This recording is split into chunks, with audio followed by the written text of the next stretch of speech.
morning, everybody. Welcome to the Politico Speakeasy.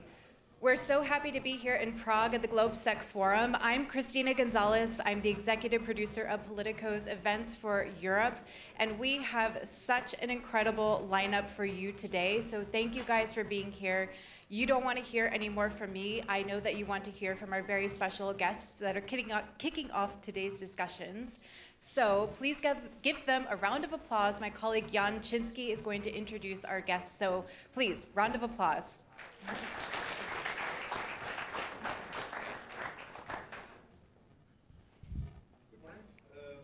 Thank you very much. And I'd like to introduce our two guests for this morning's panel.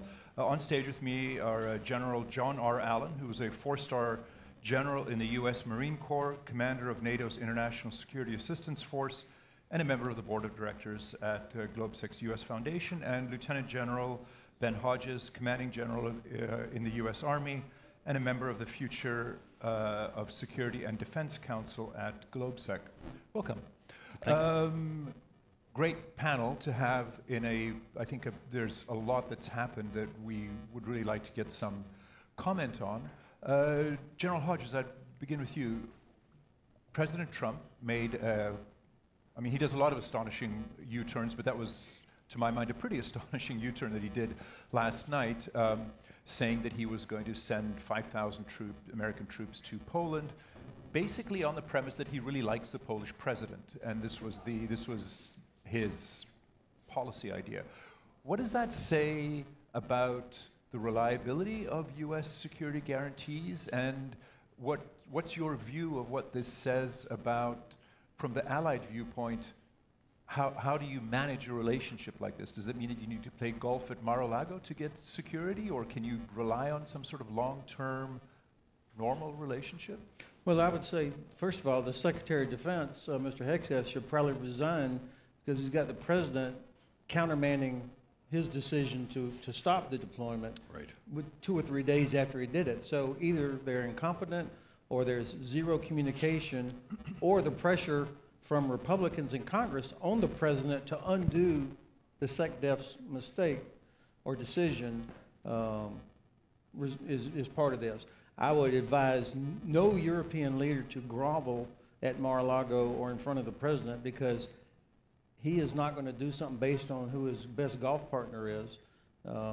It's going to be based on what he thinks is in his best interest and in America's best interest. Personally, everybody knows that the size of U.S. commitment in Europe is going to come down. They've been talking about it since Trump won, and actually previous presidents. That's right. What's damaging is the way that this gets communicated. And by the way, there's 4,000 or 5,000 American soldiers, most of whom have family members that are getting whipsawed around here too.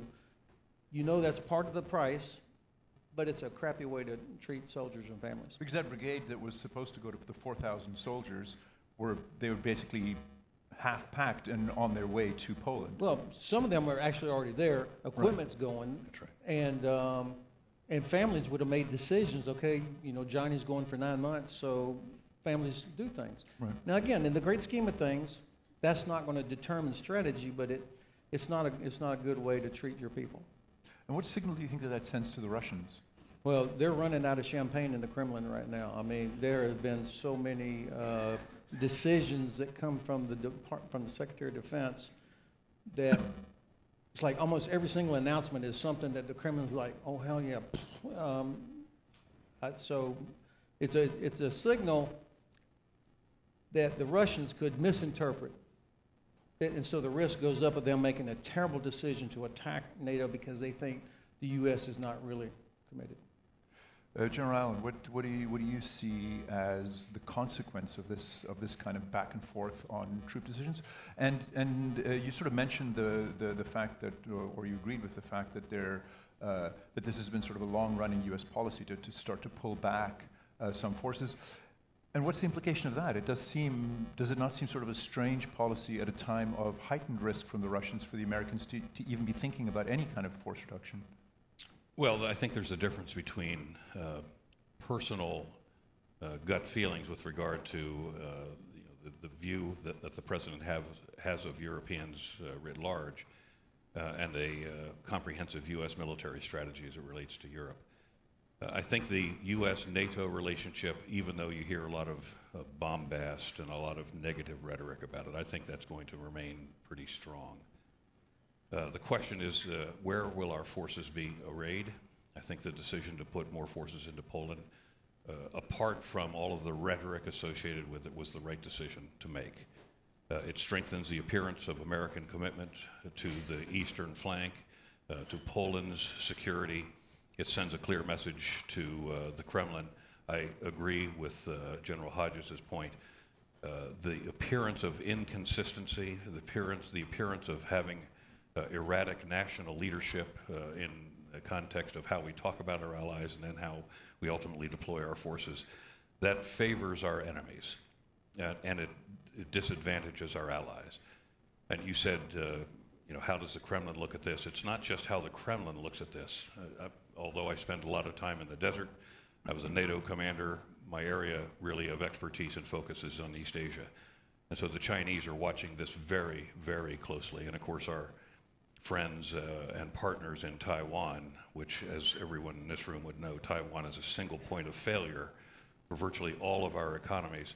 They're watching this as well.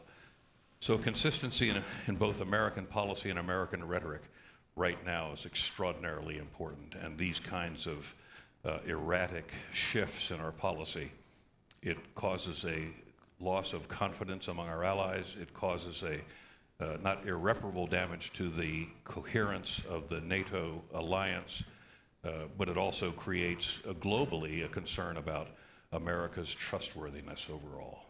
Now, this is going to be a big issue at today's meeting of NATO foreign ministers. Do you have a sense of what the American explanation is going to be to the allies? Because this is going to be issue number one for them, to try to get a sense, to get a read of the playbook out of Washington. Yeah, I'm not privy to Washington's talking points. I'm sure that some tortuous process is underway right now to find a way to explain it. Right. There's a bigger question. The bigger question is, you touched on that, is the reliability of the American commitment to NATO. And you've got sort of traditional foreign policy types, both from the Republicans in Congress and military people, who say, there's a political issue, this is a singular administration, but the underlying American commitment to European security is rock solid, and we're going to go on. And then you have a more skeptical take, which is, if there is ever a Russian attack, can you count on the Americans going to war for Europe, with some countries increasingly doubtful that the Americans would be there? I'd like to ask both of you, is that skepticism warranted? Should they look at the politics at Greenland, at Canada, and other sorts of things and say that these people are no longer like-minded allies, something has shifted permanently in America, or is this something that'll blow over? This is not going to be a permanent situation, and I'd be very cautious about people in Europe saying these people. The vast majority of Americans support our European allies. The vast majority of American private sector supports the relationships we have with the European private sector. So again, this irresponsible bombast we constantly hear out of Washington is that, and I think I would advise our friends in Europe to try to separate the noise from the signals. And one of the signals that's very important is the signal that comes from our Congress. The bipartisan support of NATO and the bipartisan support of the United States and its relationships with our traditional allies in Europe remains very strong. And look, I'd like to reframe the good question. American troops are not in Europe to protect Europe. They're here to protect America's strategic interests, as well as our contribution to what NATO is doing more broadly. Europe gives us a power projection platform into Africa, into the Middle East, things we could not do without the bases and the access we have. But there's about 80,000 total Army, Navy, Air Force, Marines, Special Operators, 80,000. That would not fill up a major college football stadium. So it's not that many people, but it's air power, it's intelligence sharing. Half of the intelligence that we use, the US government, comes from allies. And not just Five Eyes, but from everybody. So this is for our benefit. We're not over here, that Stryker Brigade in Bavaria, they're not there guarding Germans. That's where they live so that they can go do NATO missions. And so I think the Congress, most of the Congress understands that, which is very important. Most Americans understand that Europe is our biggest trading partner, so it's in our interest that Europe is prosperous, which means it has to be stable and secure. Now, President Trump was furious at several NATO countries, the UK, France, Italy, Spain, not putting restrictions on airspace or base use during the Iran campaign. Was he right? Did this show some sort of fracture in the alliance, or were the Europeans correct in saying this is sort of out of area, we weren't consulted, and we have sovereign authority over these bases and we don't want them used in this way? Well, this is an issue wherever there's a base, and we have to take into account the fact that we are on that base, wherever it is in the world, at the pleasure of that country. And so we have to be understanding, and we have to be respectful of that country's decisions with respect to their sovereignty. We didn't consult with anyone on this war. And so the issues associated with whether our bases would be used or their airspace would be employed, those are sovereign decisions, and we should respect those sovereign decisions. Now, had there been a long period of consultation where joint planning might have occurred, and there had been commitments from European partners that they would participate or support or let us fly through their airspace, and then after the campaign started, that we were prohibited from doing that, then I can understand the fury. But if you're going to surprise your allies by going to war in the Middle East, which is a source of energy, which is a source of commerce, which is a potential source of ballistic missile threats to Europe itself, and they want to exercise their sovereign rights with respect to their airspace and the employment of their bases on their territory for American platforms to conduct an attack in an aggressive war against another country in the region, I think we should respect that. Maybe not like it, but we should respect it. Okay, I completely agree. And look, this is not the first time there's been issues or challenges with allies. I mean, the alliance has been around since 1949. And so, of course, countries will have huge disagreements over policy. And I think that we will eventually get through this. I can remember Turkey not allowing the U.S. to come through there for the invasion of Iraq in 2003. That was a huge surprise for us at the time, but we had not done the necessary groundwork, I think. So respecting our allies, I guess I'd also say I've been a little bit surprised at the illiteracy of some people in the administration about how NATO works. Even somebody like Secretary Rubio, who used to be a senator on Senate Armed Services Committee, saying, well, we joined NATO so we could have all these bases. NATO doesn't have any bases. They belong to the countries. And so I think we're going to have to be better at consulting, building support, and I think the administration doesn't like having to do that. Well, as Ben said, we've been in a number of conflicts over the years, going back a couple generations, where nations' sovereign decisions were exercised in a moment of crisis, and we respected that. Didn't like it at all. 73 war, the Yom Kippur War, as we're desperately attempting to resupply Israel. There was, you can take your side however you want to, but the United States had to fly a very narrow air corridor to get into the region because many of our allies chose ultimately to deny us overflight rights. So it's not as though it's happening today for the first time ever. Allies have been exerting their sovereignty and their national decision-making on these issues for a long time. And if we're talking Iran, I'd be interested in getting your view on what it says about America's ability to fight a war. If you look at the missile stocks that seem to be enormously depleted, the years that it's going to take to rebuild that, what signal does that send to the Chinese and to the Russians? And is there a realistic assessment in the U.S. of the impact of this war on America's warfighting ability?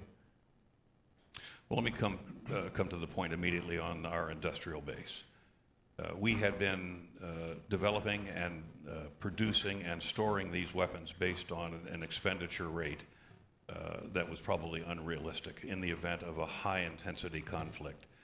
I think this has been a real surprise for our industrial base and our industrial base planners.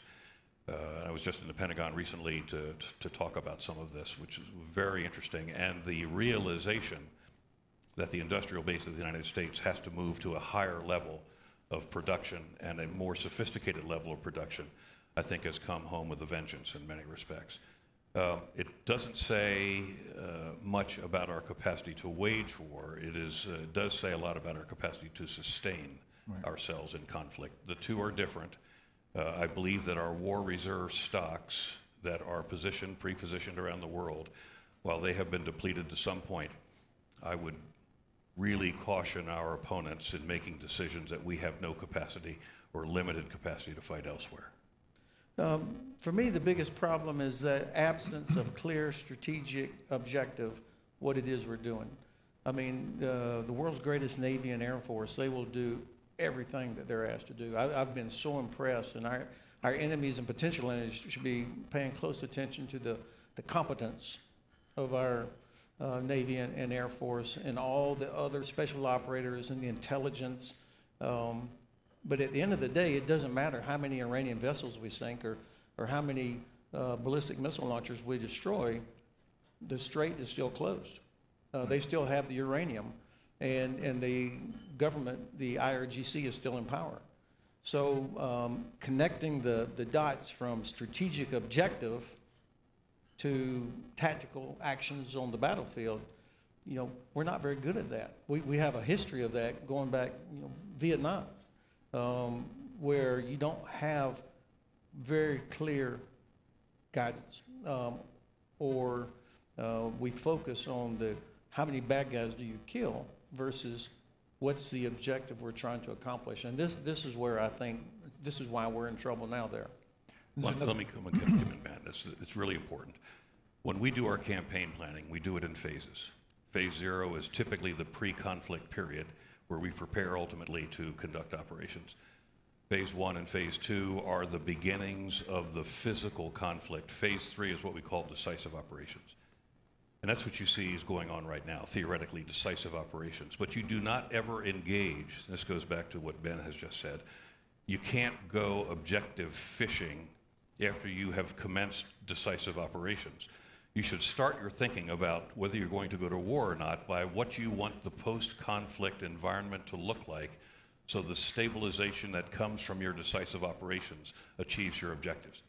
And if you can't envisage how you want Iran to look and what you want Iran to be able to do in the region and what role it may play in the global economy, et cetera, if you haven't thoroughly considered what that is, your decisive operations are disconnected from your post-conflict planning. And that's really what we're seeing here. There seems to be another issue to bring us closer to home, where I guess you can see a disconnect in American thinking, the halt of all new military aid to Ukraine at a time where Ukraine does seem to be shifting in its ability to hold back and actually take the fight to the Russians.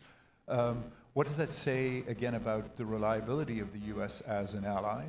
And adjacent to that, should the Americans and NATO in general be taking a lesson from Ukraine in the way that its ability to wage war, its technological advances, and its industrial base as well? Ukraine can teach us a great deal, and we need to be paying very close attention to what's happening in Ukraine. It's everything from the courage of the Ukrainian soldier, the incredible endurance of those young men and women to be able to fight under extraordinarily adverse conditions. So the courage of a modern army in Europe to fight an aggressive war against an aggressive opponent who intends to wipe out your country, we should take heart from that and be inspired by that. But we're also seeing on the battlefield in Ukraine, I think, extraordinary and exceptional technological innovation. They're routinely fighting from the cloud, and that's a capability that we're attempting to master in NATO. The U.S. forces are attempting to master it. Our East Asian partners are looking very hard at how do you fight from the cloud?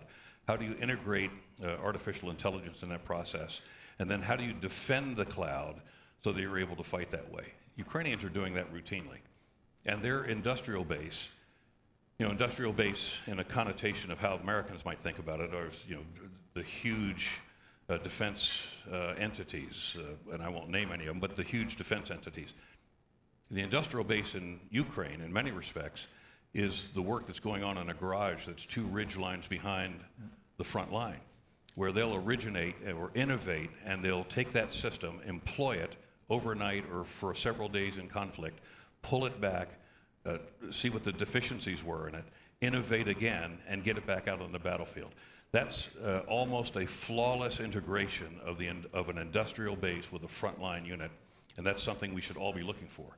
Many of those technologies are immediately transferable to our NATO requirements, and the capacity for the Ukrainians to innovate and ultimately keep their weapon systems up and in the field is something else that we ought to be watching very closely. So that's a great lesson from my perspective on what we can learn from the Ukraine war.